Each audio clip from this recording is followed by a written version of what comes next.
Have you ever wondered how you could convert your very insoluble salts like sulfates, or phosphates, or silicates into something versatile and useful? Are you frustrated about having alkaline earth sulfates or lead halides with no use in your storage? Introducing Yanda and Blasius' textbook of inorganic chemistry and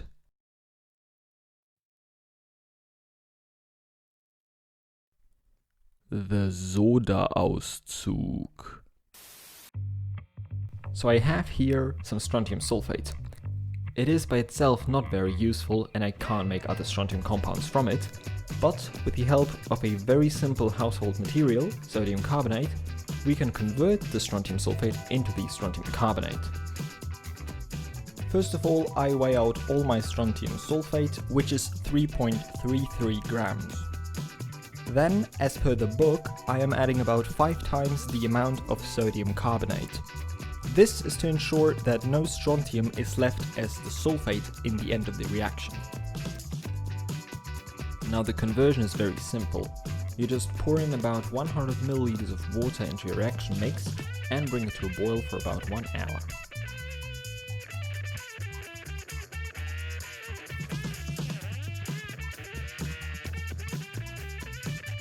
So what is actually going on here? Well, this reaction is driven forward by the lower solubility of strontium carbonate in water than strontium sulfate.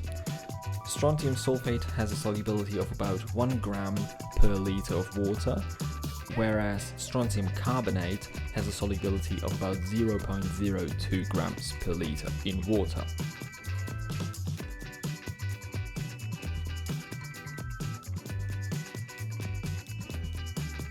Since only the solvated strontium sulfate can actually react with the sodium carbonate, it is important to boil the reaction as to increase the solubility of the strontium sulfate in the water.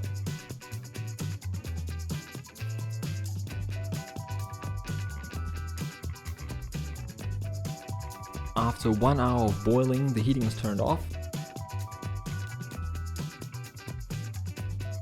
and the still hot reaction mix is filtered.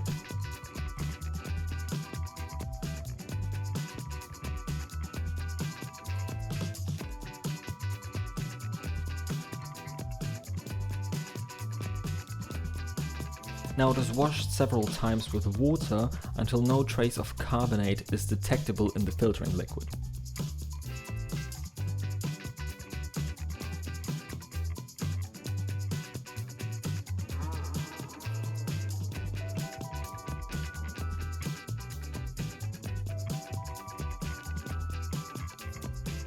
The product is then dried and transferred to a vial, yielding 2.41 grams or 91% yield of strontium carbonate.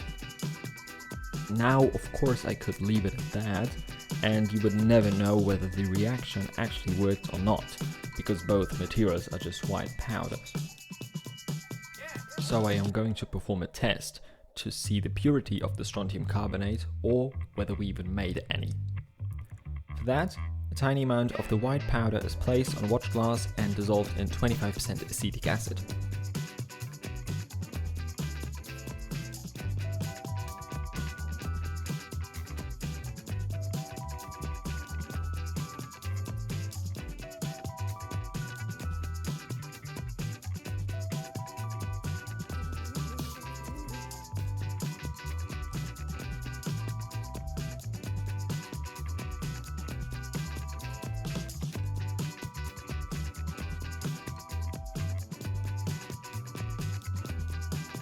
As you can see, it dissolves swimmingly and completely.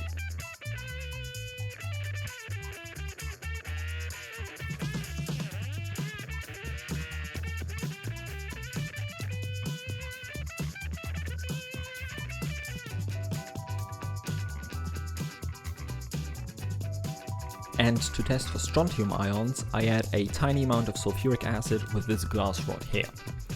As you can see, a very thick precipitate forms, indicating the presence of strontium ions via strontium sulfate.